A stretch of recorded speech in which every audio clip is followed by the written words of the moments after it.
And we are live. Hello, everybody, and welcome to Forever Red Devils. And I think every single Manchester United fan around the world is waking up to big smiles on their face. With us having obviously gone beaten Arsenal. I think the main thing, though, is progress. Progress. That is the name of the game. And yesterday we saw, for me, United take a massive step in the right direction. And it's not so much about the result. It's more about the performance. It's more about the adversity, for example, that the side actually had to overcome. And, going down to 10 men, having a penalty during normal time, then having to basically just defend for basically an hour just to try and get the penalties, and then have the mettle to go and beat Arsenal on the penalties, not missing a single penalty. Bayende with a crucial save. And when you think that Arsenal is one of the top sides in the league at the moment, yesterday you wouldn't have thought that United are sitting, like almost like 10 people, 11 places below them in the league, almost half the amount of points. And that shows you the progress that United is making. Look, I also think it shows you a little bit about the fact that Arsenal, I think, aren't where they were a season ago in terms of having that sort of mettle to be able to get results when they really need to, and especially, for example, in cup competitions. Kind of what a lot of the Arsenal fans have been sort of saying. That it's very easy for them to go and get results against the lower teams, but often when things really push comes to shove, they often just don't have the mentality to be able to get results. And maybe this is an example of that. I mean, Arteta's been quite heavily criticised yesterday by a lot of the Arsenal fans. So Arsenal very much in the mud, but United, well, something to celebrate, and we've not had a lot to celebrate. But again, the problem with United is that we've had certain results as the season's gone on, and we continue to really struggle to kick on. And unless we do start kicking on, these results aren't going to mean much. But I think the main thing is, yesterday Ruben Amorim showed what he's about. In terms of being able to make the big decisions throughout the last month, dropping Rashford, for example, dropping Garnacho, tweaking his formation, and tweaking the players within the formation, probably a bit more accurate. But yesterday, for example, he made some very brave calls. Bringing off Maguire, who had a brilliant game apart from the ridiculous penalty decision, who is genuinely a very good penalty taker when it comes to a shootout. To go and back a Lenny Euro to take a penalty at 19 years old, to go to Joshua Zirkzee and say, right, are you going to take the last penalty, for example, putting him on and giving him that responsibility. Backing Bayende after that horror show against Carabao Cup. And I think the main thing yesterday, for Ruben Amorim is that he would have brought so much support from the fans and so much backing from the players in terms of being able to believe in these different players to be able to get a result, to go to the Emirates and get that result. He's brought a massive amount of credit for supporters, fans, and for Ineos itself, which is very important, moving forward. It's very important that there are these consistent reminders that they made the right decision, for example. Now, we've got a big opportunity to go on a run here. You look at the upcoming fixtures for United, and there's really a chance to go on a decent run. We had a very difficult December, for example, and the annoying thing is, Spurs was only the really bad result against sort of the big games we had. That Wolves, Bournemouth, Newcastle run was an absolute disaster because those should have been winnable games. And had we won those games, we would be in a much better position, obviously, in the league. But now, United's fixtures in the next sort of month really lend itself towards being able to capitalise. So far, we have not lost a game in 2025. We drew to Liverpool, went to the Emirates, beat Arsenal on penalties. We then got Southampton on Thursday, Brighton on the weekend. We then host Rangers, go away to Fulham, and I think our league fixtures after that are Crystal Palace. We then got Leicester in the FA Cup, and Spurs on the 16th of February is our next sort of big game. So we've got more than a month until we face Spurs, and four very winnable league games, and we can try to get ourselves to the next round of Europa League as well as potentially the next round of the FA Cup. So it's a bit of a season-defining next sort of 30 days. But I think after what we saw yesterday, we've got to be looking at every single one of those games as genuinely winnable. And if we do go on a run, then United can start to really sort of create a bit of a salvageable season and try and get something by the end of it. Whether that's a trophy, whether that's, being in the sort of the top half of the table, maybe even looking at a potential top four run, which I think looks very unlikely at the moment, but we keep saying it's unlikely, and then all of a sudden some weird results happen. But, Chelsea sitting at, 13 points away in fourth. It's a long way to go. But the main thing is, if you go and just take, the 12 out of the possible 12 points in your next 4 league games, for example, put yourself on 35 points and see what Chelsea have. Chelsea drop points in any of those games, you made a bit of ground. And then we've still got to play at Chelsea, for example, in Newcastle, in Nottingham Forest. You kind of expect them maybe how long can they continue this run, for example. City as well, so they're going to be coming back up to close to their best. So there's a lot that could potentially happen within the league in the next few months, and that's got to be the view of Amorim and the players. They can't give up on a single fixture at the moment, because realistically, a trophy is the big thing to try and salvage the season. The Europa League probably looking like the most likely option, but beating Arsenal yesterday, gives you a lot of confidence. You then got Leicester City in the next round, so give me a bit of a rude reunion, but it's a winnable game. And, you go and win that game, you get yourself a bit further in the FA Cup. And the further you go, when you start getting to, like, for example, Wembley in a semi-final, for me, it kind of becomes a bit of an anything can happen situation. And, Arsenal have been one of the favourites for the FA Cup. So by virtue of going and saying, cool, we've got to beat an Arsenal, and you then get yourselves into, I think, the last 16, of the FA Cup, it shows you, well, why can't you beat other teams? And yes, your Liverpool's, Chelsea, Newcastle, Man City's are all still in the FA Cup. But if you go and beat an Arsenal, for example, you've already beaten a City this season. You've drawn to Liverpool in a game you should have won. United will start to believe that they can actually beat anybody in a cup competition, because that's exactly what it is. It's a knockout. It's a one-off game. And consistency continues to be the thing United have struggled with the most this season. It's not so much not being able to contend with teams. It's the consistency. We've got the performance in us to be able to beat literally anyone in the league, I think. I genuinely believe that. But I think we've also got the ability to lose to anybody in the league. And that's also the biggest problem, is the fact that we are so consistently poor and so consistently at all times almost ready to lose a game, that is what's really preventing us from taking major steps forward and from being in the top half of the table, in that top 4 race. It's the consistency that has eluded United, and that's quite a long-term problem. Now, Amorim is sort of trying to take on that problem by a lot of rotation, for example. He really does tweak his team, rejig his team, for example. He likes to rotate.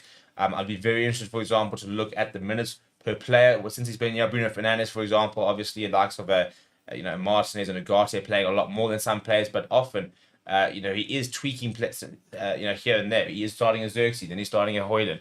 Ahmad, for example, coming off the bench yesterday, previously starting. So there's definitely a lot of tweaking, and I think half of it's probably trying to find his best side, trying to identify who works where, for example, what's the best opportunity for these certain players. And I like to think that he's also tweaking teams for the opponent to a certain degree. Who's going to suit this particular game, because we haven't seen that a lot in the last couple of years, us being able to tactically set up specifically for an opposition where we can then go and get a result. And I think at the moment, he's now been there close on 2 months.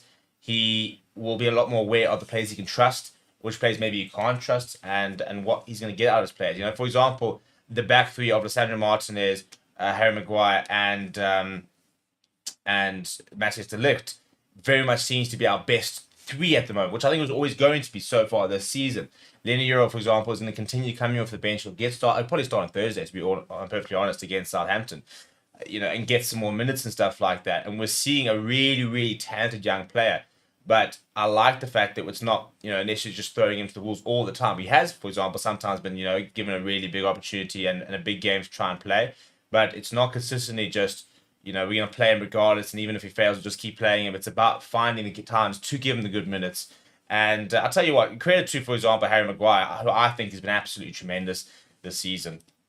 I think a lot of fans are really warmed to the way Harry Maguire has responded to the criticism and to the challenges he's had in the last few years. And if we look at it actually across the season, he's been really, really good. Even last season, he's been really good. I think the main thing is he has been a fantastic example of the attitude you need to show when you come across adversity.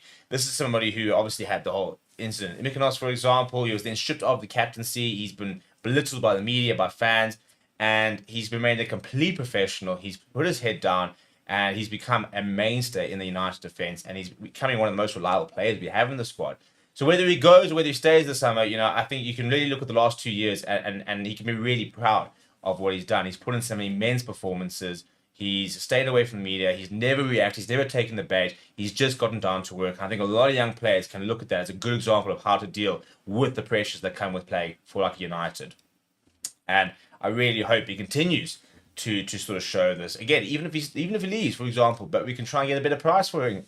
Try and leave on a good note and leave where the fans are saying, you know what, it maybe wasn't the perfect stint, but we're actually quite proud of what you did, and you can be proud of the career you had at United. And it is a pretty lengthy career, really. I mean, he's been there 3, 4, 5 seasons already. He's played a lot of games for United. He's often been fit for United for many games, which is also a really big star against his name. Being available. We've had some players who've been really good, but just haven't been available enough, and that's really affected them. But I mean, I think he's somebody who might go on to play about 200 games for United. Anybody that can play for 200 games for United can be very proud of what they've done. He's won trophies as well, which is quite cool. So yeah, it's an interesting one. For somebody who was the most memeable first person and I think that was also the problem. He became a bit of a meme, and therefore it was so easy to go after him. And people would just randomly screenshot stuff, which completely out of context made no sense, to anybody looking at this. But if you actually watch the game, you can understand why that sort of screenshot exists. So that part I think was really frustrating. But the main thing is that he has stepped up. He's gotten himself into the mix, and he's won the League Cup, for example. I don't know if he officially got an FA Cup medal, but what was part of the FA Cup squad last year, and he's just been a bit of a rock this season. And yeah, credit to him, because I don't think a lot of people would have been able to go through what he went through and still be at the level he is, and still be very willing to just sort of keep doing it. I think a lot of players would have taken the easy way out. He could have sort of torn up his contract, gone to a Serie A club or a Liga club, get away from the media, earn a decent salary, and finish his career somewhere, because he's a good player. But instead, he stuck it out. He really tried to get back to United, and he's never at one stage, as I said, taken the bait, got after people, and reacted poorly. So good on him. Very, very interesting game for Alejandro Garnacho yesterday, getting that assist. And, Bruno Fernandes, for example, pointing at it and the whole celebrations and basically getting the fans sort of back in behind him. It's going to be very interesting to see what happens to Garnacho. And the only worrying thing is that there's talk about a potential valuation of him if he were to leave as low as £42 million, which if United were to sell him for that would be stupid. At the end of the day, he's a player's contract till 2028, so he's got plenty of years left for his contract. He's incredibly highly rated. And just because he's had a 6-month struggle, for example, you're not going to cash in and take a low fee. We can't afford to be doing that. He is a potentially pure profit player, coming through the academy and the like. So if he's going to go, he needs to go for big money. And United need to try and do anything they can. Again, if they decide they're going to sell him, how do they try and push that price tag? So come the summer, we can bank that money and look to replace him. Personally, I think most United fans want him to stay. I mean, let me know what you think in the comments if you don't. But I think he's a player who is very confident based and has gone through a tough period and has had to sort of find his way back into some form. But again, we saw it yesterday, a really good moment. And I think the biggest problem with him is he just doesn't really suit the system. I think it's going to take him a really long time to adjust and find a potential role in the system if he does stay. And that's what a lot of players are going to have to do. A lot of players are going to have to adjust to the system, and the system might not suit their, natural game. But the best players can adjust themselves to whatever the game is, because in theory, you're thinking there shouldn't be any sort of formation where your best player can't fit in. And if you want to be one of the best players in the world, you need to be able to be quite adaptable and flexible, especially when you think you've got to play potentially a different system at club level compared to international and the likes. And, these days people are putting a lot of weight on, can you win a World Cup? Can you win a Euros? Can you win a Copa America? And the likes of that. So that's a big challenge for Garnacho at the moment, is to find out how he can adapt himself to different formations, different situations, and still thrive and become the player that we all know and potentially could be. Some more worrying news is that there's an article that's come out, a couple of articles saying that there could potentially be some action taken against Man Utd for the headbutt on Kai Havertz yesterday in sort of the aftermath of the biggest joke of a penalty we have seen this season. Obviously, no VAR. Otherwise, for me, it probably would have chalked off as a pure dive.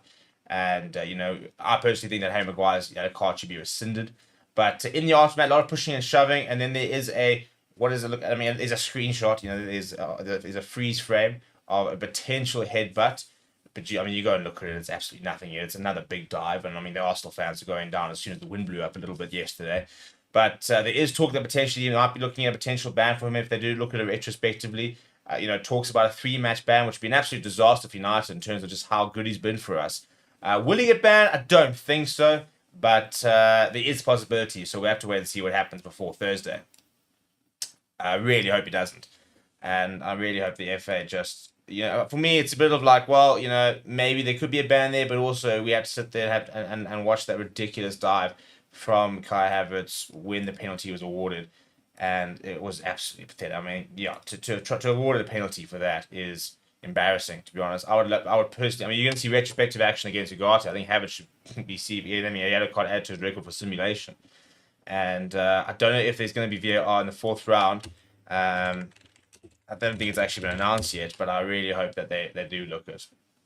I think last season it was the 5th round, but I don't think it's going to be in the 4th round, which is going to be a problem because yesterday over the weekend we once again saw many incidents where VAR was needed, and I think that Kai Havertz penalty very much won for them. Look, it didn't actually matter in the end because of a great save from Altay Bayende, but different day they net that they go through. Or because, we don't have the technology. Well, we do have the technology, we just choose not to use it. And I'm just very surprised. I don't care, even if there are non-league sides, the FA Cup, one of the premier, domestic cup tournaments in the world, you can't get 2, 3, 4 cameras to even a small ground for the sake of having replays.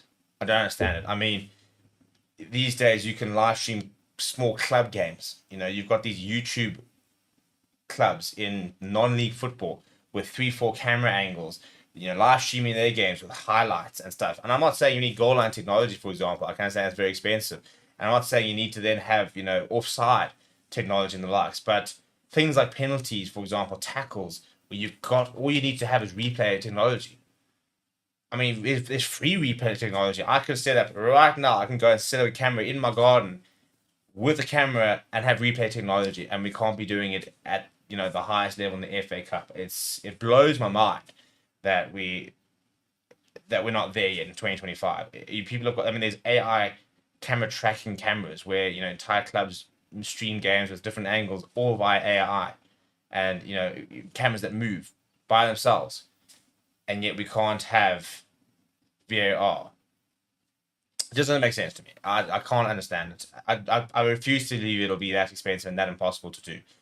All of these even these non-league sides, they're in stadium inverted commas. If not, put scaffolding up. I just said it can't be that hard. I mean, you're telling me that United go and play against a league, a 4th, 5th, 6th division side. It's not going to be televised, for example. Of course, it's going to be televised. And therefore, it's going to have a camera crew. And even if you're not going to televise the game, have the camera crew there for VAR. And why not show it? Why not show a bit more games and give some of these smaller clubs a little bit of exposure, and see if they can give a bit more money into their pockets, try and attract a couple of sponsors. This is what the FA Cup's all supposed to already be about. The FA Cup's not necessarily about United taking on Arsenal at the Emirates. The FA Cup should be about, your real feel-good stories of these small clubs who have found their way. They've gone on an FA Cup run, and now they get to, host a really big Premier League club, any Premier League club, even a League One side, even a Championship side, for example. So start actually investing there and start bringing up the your grassroots level clubs so that they can grow the footballing pyramid in the UK. If your premier domestic cup is not growing your grassroots football, then what's the point of having it? You might as well just have a Premier League cup type of vibe, or Championship and Premier League side cup. So yeah, I just think that to not have VAR at this stage is really, really poor. I think it's the main thing. And I think the FA really needs to start looking at that and finding how viable ways that we can bring it in and make it more available, especially for the small sides, where they could potentially also have their once in a lifetime FA Cup run ruined by the lack of technology which is afforded to the best teams in the world, who continue to be the best teams in the world because, for example, they don't have to worry about things like not having VAR And you think about how detrimental it could be for a non-league side to, lose 2-1 because of a really poor penalty call, where technology would have overridden it. And maybe they would have then won on penalties, for example.